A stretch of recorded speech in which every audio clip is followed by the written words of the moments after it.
what you are, where you're from, or how you identify yourself with? My name is Ayobami Ige. I'm Nigerian, so I'm part of the Nigerian Student Association here in UFN, and I'm Yoruba too. My name is Chisom Diallo. I'm with University of Manitoba Nigerian Students Association. So my name is Mason, Oreho Mason Adopari. I go with Mason for short. The culture I represent personally is Nigerian and a little bit of Western, because that's where most of the influence I've experienced has been from. My name is Niamaka Olisemeka. I identify with the Nigerian Association in U of M. What organization or culture do you identify or are representing today? Nepali Students Association. Ian Burgess. I'm Jewish and I'm representing Hillel. My name is Brad Boudreau. I'm the president of the Métis University Students Association here at the University of Manitoba.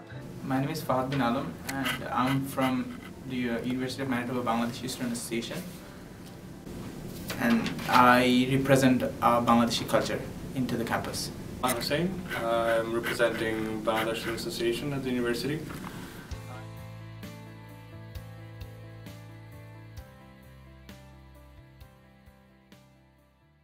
Culture to me is a way of existing, and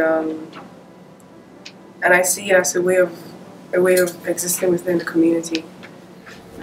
It's background, it's your heritage, it's where you were born, where your parents are from, and then I think along with that goes lifestyle, sort of social values,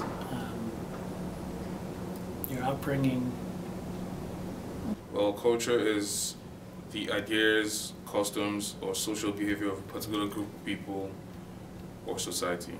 Where we are is because of our culture. Sense of identity and knowing who you are, which I think is fundamental for a person's well-being.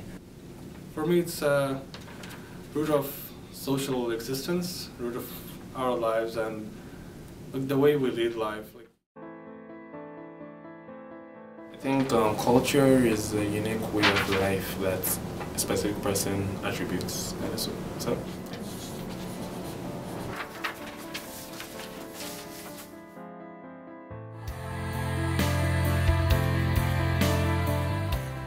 One word, I'd say respect. It's important to respect your elderly, like people who have been through things. Right, they guide you through life, so I think it's good for you to respect your elders. Hashtag community. Community. Because I think it's very fundamental. It's the foundation of, I think, a lot of cultures are built on. Relationships. I think relationships are really important because it's the medium of communication between different cultures. And I think it's really important because in a diverse world, most of your resources is based on relationships between people. In our culture, wherever you go, even if you want to go and grab a snack, or I don't know, wherever you go, you always go as a group.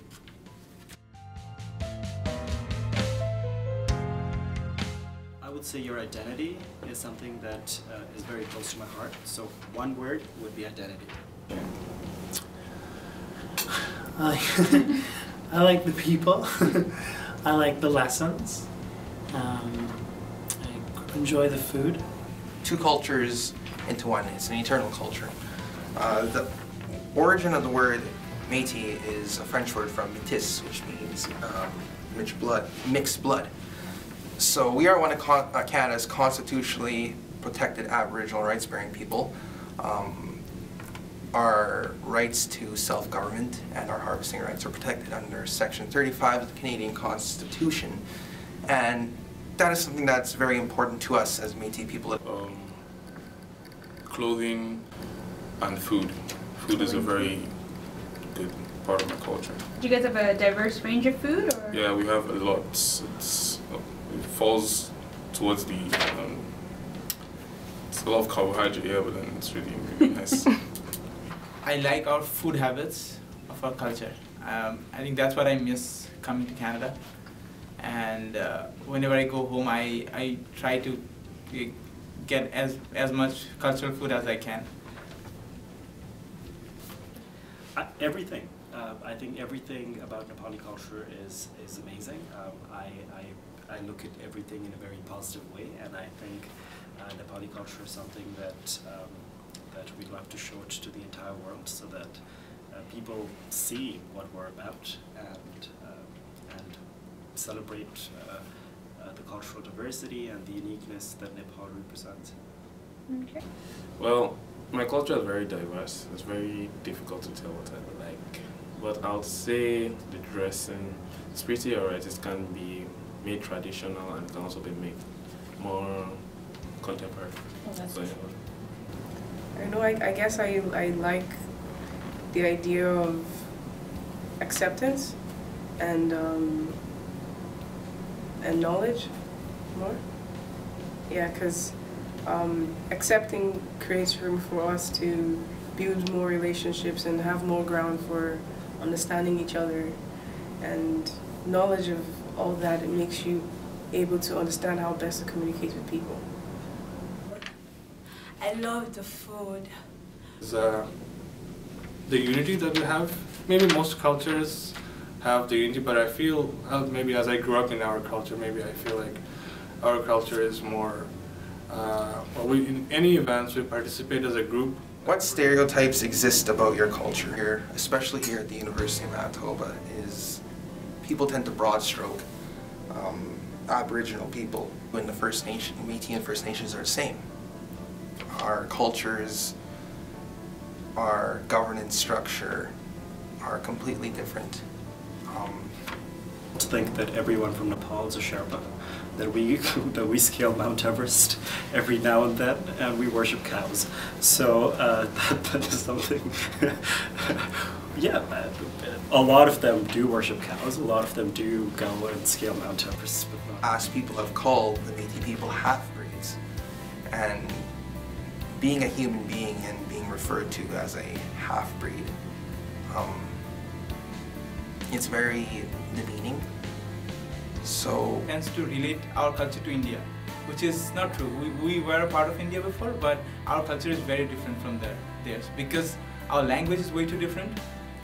Our even religion is different.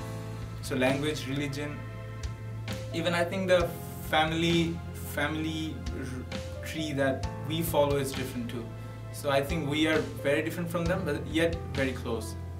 So we can relate to them at point, but not every point. So we are a unique culture too. We're loud, we're really loud, we like to make a lot of noise, and really, really loud.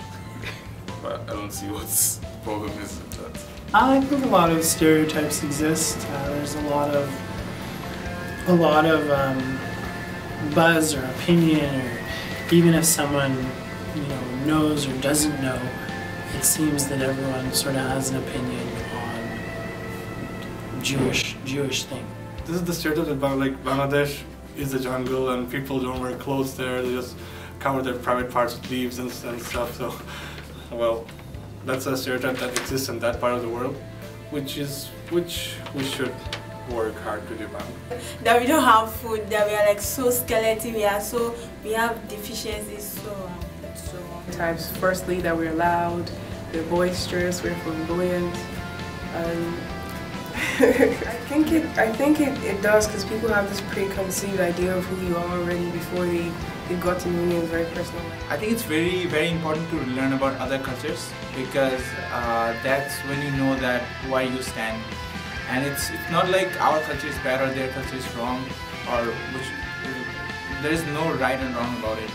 Every culture is unique and right in their own way. But the good thing of learning other cultures is then you know what good they have, so that you can adapt that and bring it to you, or probably take it back to your culture. So if you know someone's culture, then you're gonna know that person better. Yeah. And now, if you have had any stereotypes about them from before, now you're gonna know if it's right or wrong. It would be boring if we don't have other cultures. It's important that we have different cultures so that we can have a life where it's not one thing all the time. Different cultures, different groups represent different values, and all these groups together make this world a unique, very happening place. So it's important to have different cultural groups so that each group brings something to the table and makes the world a much happier place. It sounds cliche, but it's the truth.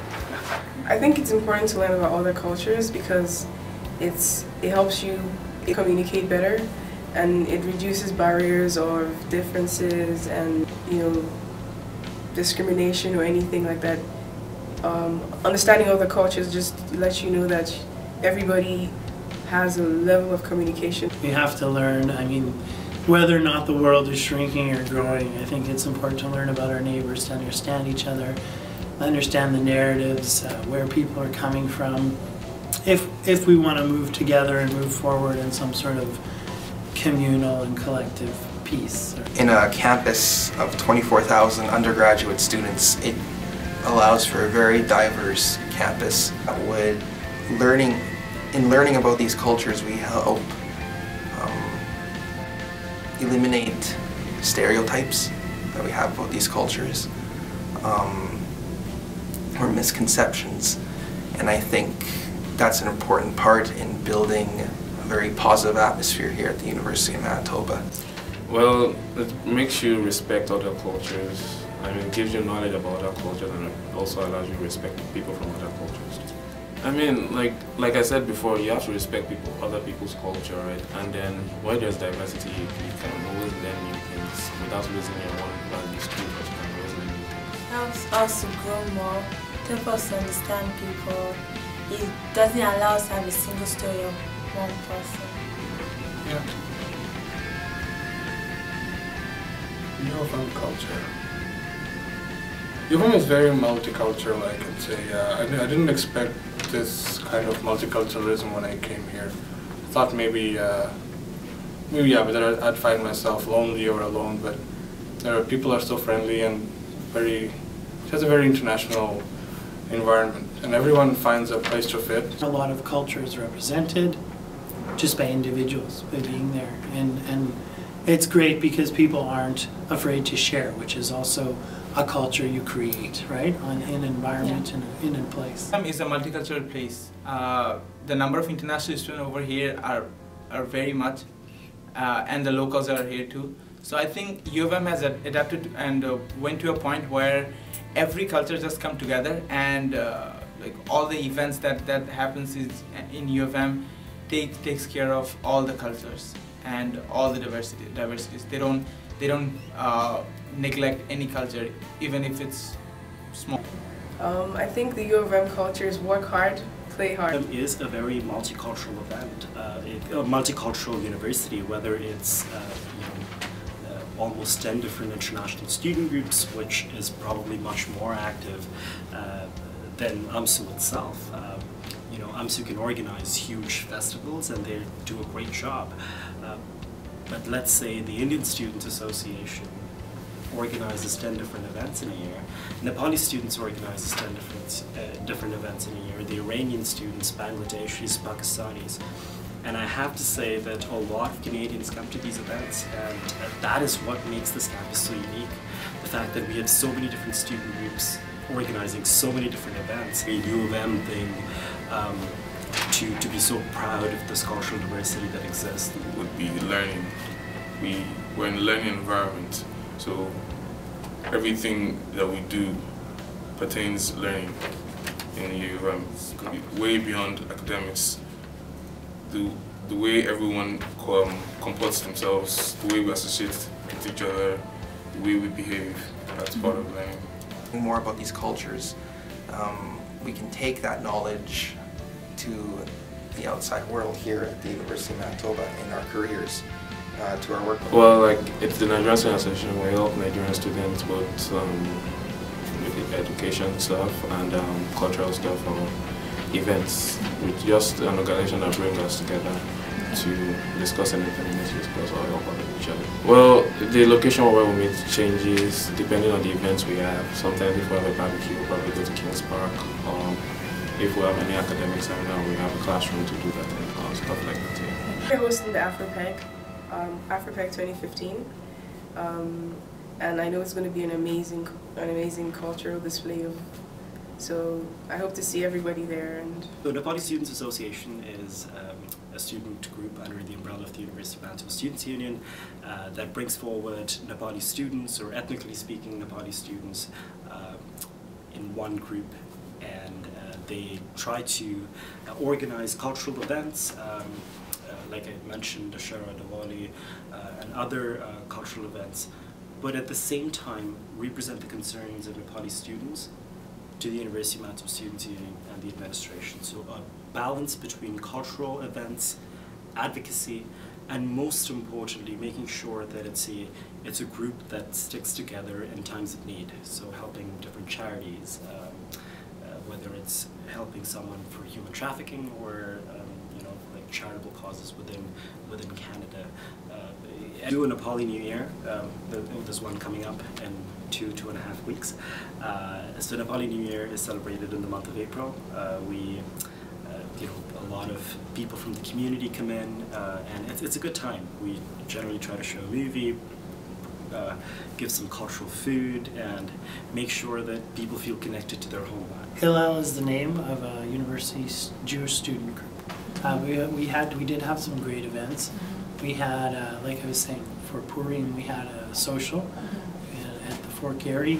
For Passover, just recently, this past Sunday, we had an interfaith seder, which is the Passover ritual meal and organizational ritual. And that was great. That was attended by about 90 people from all sorts of different cultures and communities. And it was learning, and it was sharing, and it was singing and having fun and all that stuff. It was really good. Our organization, we're a vehicle for students to get involved. Whatever they're passionate about, whatever they want to program or plan, we're there. I'm there to help them. They have that mechanism. They have the brand that already exists. And basically leadership opportunities, leadership development. The Métis University Students Association here at the University of Manitoba. We are a student group that represents the interests, the political and social interests of Métis students here at the University of Manitoba. So we have fundraised just over $800 that's going to go to the Manitoba Métis Federation Bereavement Fund. So the bereavement fund helps out families who are struggling with funeral costs for their loved ones. So we just had a recent fundraiser, $400 that makes up part of that 800. Just this past February, our group celebrated Louis Riel Day. We had our first annual adorning of the sash ceremony at Mi'kmaq Aboriginal Student Center in partnership with the Aboriginal Center and UMASA. And that was to honor the legacy and the impact that Louis Riel has had on this province. We had numerous guest speakers. We hope that this becomes an annual event for our organization. We are Bangladeshi Student Association, so we don't really represent our culture, but we represent our country. So we have event, we try to have event as much as possible. We already had one of the fresher reception, which is to give the new people who came to the country a welcome, because they are away from their families. So it would be a good introduction to the whole community out here in Winnipeg, the Bangladeshi community out here in Winnipeg. Then we had our International Mother Language Day, which happened in University Center. We actually managed to get everything that we do back home. We were managed to do it in Canada, and all thanks goes to the executives of AMSU. And we have the iftar party that's coming up. It falls on, well, we usually hold it somewhere in the month of fasting. We fast for a month. That's what our religion tells us to do. And yeah, we hold an event for that, for like feeding. Like as I said, food is very important in our culture, so we make sure that the people are well fed during the 1 day month. And that's it.